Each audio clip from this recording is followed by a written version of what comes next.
Bobby Dunbar was an American boy whose disappearance at the age of 4 and apparent return was widely reported in newspapers across the United States in 1912 and 1913. After an 8-month nationwide search, investigators believed that they had found the child in Mississippi, in the hands of William Cantwell Walters of North Carolina. Dunbar's parents claimed the boy as their missing son.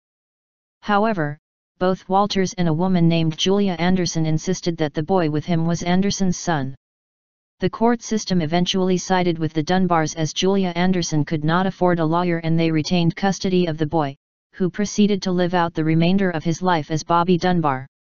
In 2004, DNA profiling established in retrospect that the boy found with Walters and returned to the Dunbars as Bobby had not been a blood relative of the Dunbar family. Bobby Dunbar was the first son born to Lessie and Percy Dunbar of Opelousas, Louisiana. In August 1912, the Dunbars took a fishing trip to nearby Swayze Lake in St. Landry Parish, Louisiana. On August 23, while on that trip, Bobby Dunbar disappeared. Photos in a 1914 newspaper of a confirmed Bobby Dunbar before he was lost, left, and the boy that was found later, right.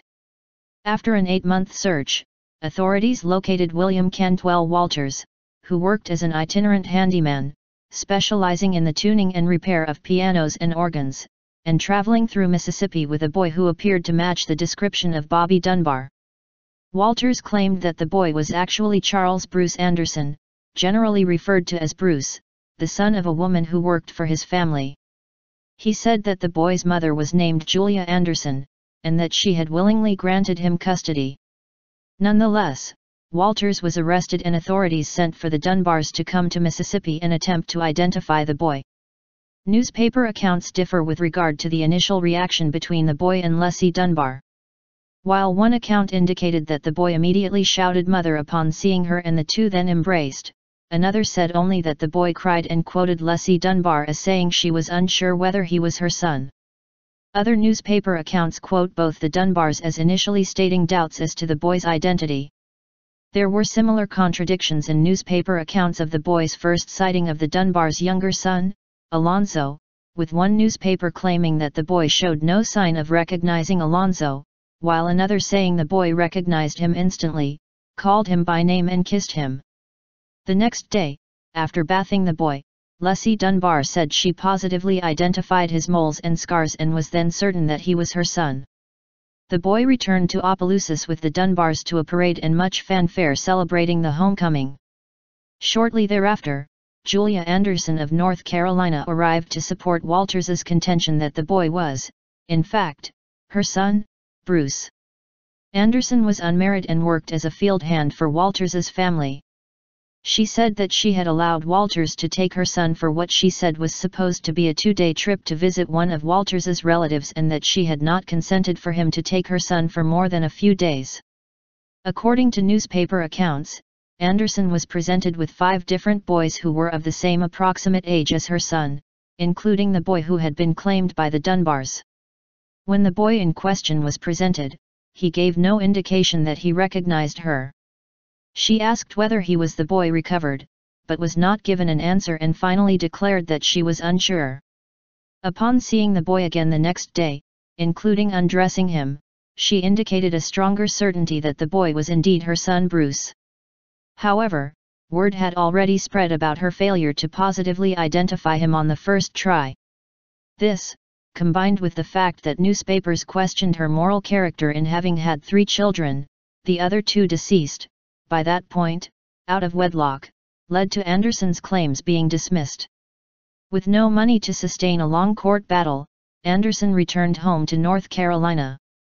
She later returned to Louisiana for Walters's kidnapping trial to attest to his innocence and push for the court to determine that the boy was her son.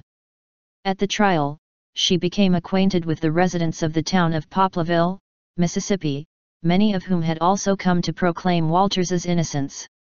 William Walters and the boy had spent quite a bit of time in Poplarville during their travels and the community there had come to know them well, with a number of them asserting that they had seen Walters with the boy prior to the disappearance of Bobby Dunbar. Despite their testimony, the court reached the determination that the boy was in fact Bobby Dunbar. Walters was convicted of kidnapping, while the boy remained in the custody of the Dunbar family and lived out the remainder of his life as Bobby Dunbar. After the trial, the people of Poplarville welcomed Anderson into their fold and she began a new life there, eventually marrying and having 7 children. According to her descendants, she became a devout Christian, helped found a church and served as nurse and midwife to the small community. Although her children indicated that her life was a happy one after settling in Poplarville, they said that she nonetheless spoke often of her lost son, Bruce, and that their family always regarded him as having been kidnapped by the Dunbars.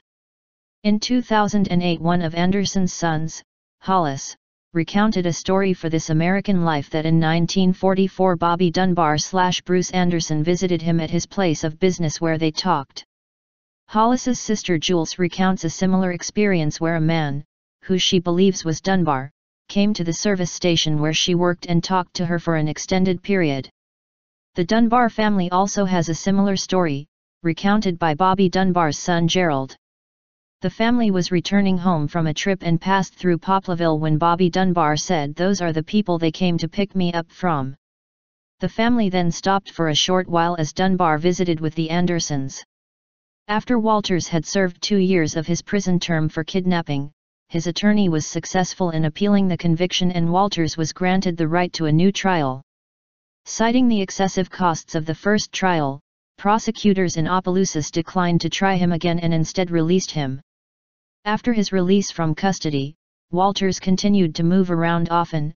Sources indicate he died sometime in the late 1930s, but the exact date and place of death is unknown.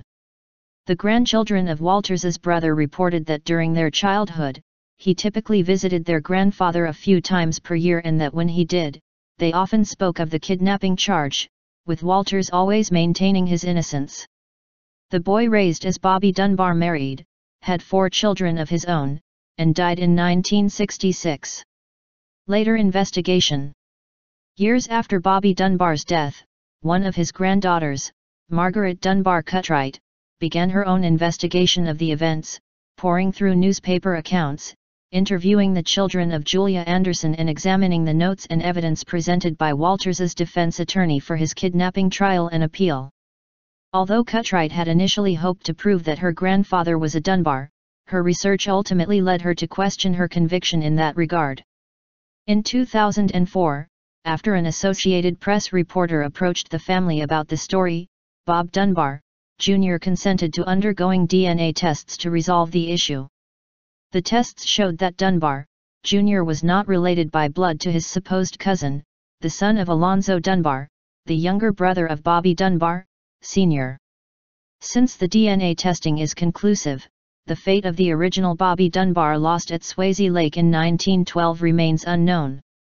2008 radio documentary.